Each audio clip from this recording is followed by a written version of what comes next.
Good day, my name is Adejumo. Welcome and thank you for joining today. This presentation guides you through a controlled penetration testing exercise using the Chaoptrix 1 virtual machine. The goal is to demonstrate how attackers think, how quickly an unprotected system can be compromised, and what we must do to prevent this similar incident in our environment. As leaders, our decision shapes our security posture. By the end of this section, you will understand not only how attackers gain root access, but why privilege escalation remains one of the most dangerous and preventable threats we face. Transitioning into the lab environment, my first step was to perform a comprehensive scan of the Chaoptrix 1 target machine using an intrusive nmap command, which is nmap switch p switch space switch a space 192.168.556.105, which is the Chaoptrix 1 machine. The full port scan with the aggressive service detection reveals several active services, including SSH on port 22, HTTP on port AE, and NetBIOS SMB on port 139. The focus of this exploitation was the Open Samba service running on port 139, a known vector for remote code execution in legacy systems. To validate the service version and access exploitability, I launched Metasploit in the right-hand terminal and use auxiliary modules to fingerprint the exact Samba version. The step is critical in real-world penetration testing. Accurate enumeration lays the foundation for targeted exploitation. Identifying vulnerable service early allows ethical hackers to minimize noise, avoid detection, and select the most effective path to privilege escalation. After launching the Metasploit framework, the next step was to run an SMB scanning module to fingerprint the target Samba service. I set the RHOST parameter to the Chaoptrix machine's IP address. RHOST simply means remote host. The system was intended to probe. The scan returned a critical piece of information. The target is running Samba version 2.2.1a. This is significant because Samba 2.2.1a is a legacy version known to contain multiple vulnerabilities, including remote code execution flaw that do not require authentication. Identifying the exact service version is essential in any penetration test. It allows us to map the system to known exploits and choose the most reliable attack path. In this case, the Samba version becomes the key indicator guiding the next phase of exploitation.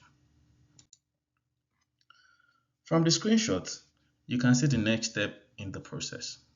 After identifying the Samba version as 2.2.1a, I performed a quick Google search to confirm whether the version had any known vulnerabilities. The search immediately returned multiple references, including entries on exploit.db. I selected the exploit.db result, which brought me to the page shown on the left side of the screen. The page documents exploits number 10 associated with CVE-2003-0201, a well-known and verified remote code execution vulnerability affecting Samba 2.2.1a. To prepare the exploit for use, I clicked View Raw to display the complete source code. I then copied the code directly into my Kali Linux VM using the VI text editor.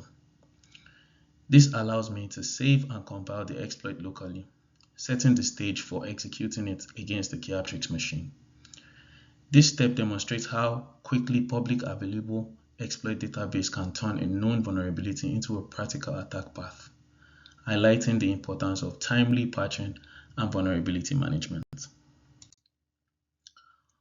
On this slide, you can see the stage where I transferred the exploit code into my Kali Linux environment. After copying the raw exploits from the exploit.db page, I opened the VI text editor and pasted the code to create a new file named 10.c.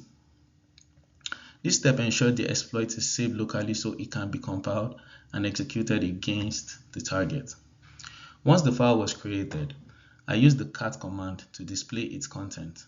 This is a simple but important verification step.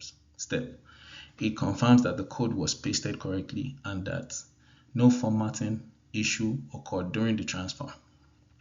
Ensuring the integrity of the exploit file is essential before moving forward to compilation and execution.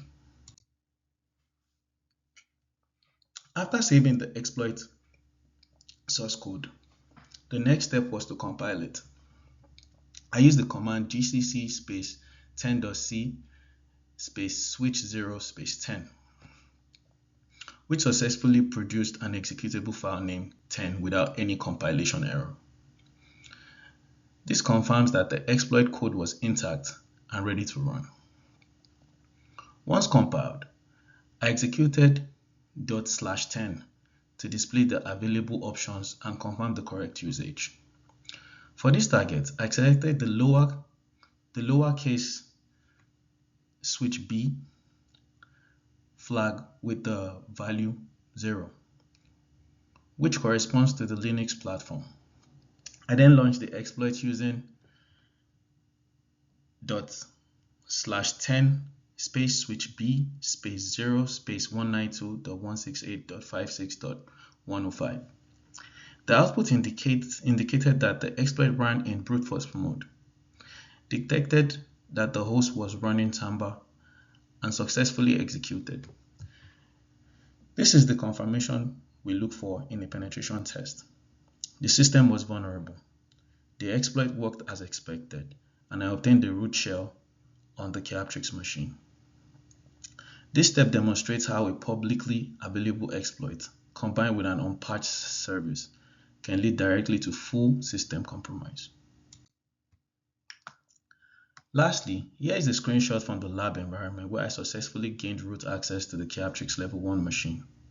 On the left, we have Kali Linux, our attacker system, where I created a new username, Adejumo, which is my name, and elevated the privileges by appending them to the /etc/sudoers file. This effectively granted full administrative rights. On the right, you see the Keyaptrix terminal confirming root access after logging in as my last name, Adejumo. I use sudo su to switch to the root user, demonstrating complete control over the system. The exercise highlights how quickly an attacker can move from initial access to full system compromise when basic misconfiguration exists. It also reinforces the importance of securing privilege boundaries, validating user input, and monitoring for unauthorized changes to critical files like sudoers. And this concludes the lab. Let's go ahead and discuss the mitigation strategies we can use to prevent privilege escalations. We must harden the environment to significantly reduce risk, even when upgrading system isn't an option. We mitigate privilege escalation by implementing the principle of least privilege, ensuring no service runs as root by default, and that users and services only have the access they truly need. Technically, protection like address space layer randomization (ASLR) are enabled to make it harder for attackers to predict memory addresses during an exploit attempt. Further, mandatory access controls such as SE Linux or AppArmor restrict what processes can do, even if compromised. This hardening of configuration removes low-hanging fruit. To improve visibility and detection, we implement file integrity monitoring to catch unauthorized changes, alongside robust logging and alerting. Finally, network segmentation prevents attackers from moving freely across the system. Together, this layered control creates a defense-in-depth strategy that slows attackers, increases detection opportunities, and strengthens the overall security posture. To defend our parameter, we must understand the nature of the tool used against us. These four categories represents the foundational method of system compromise. Buffer overflow.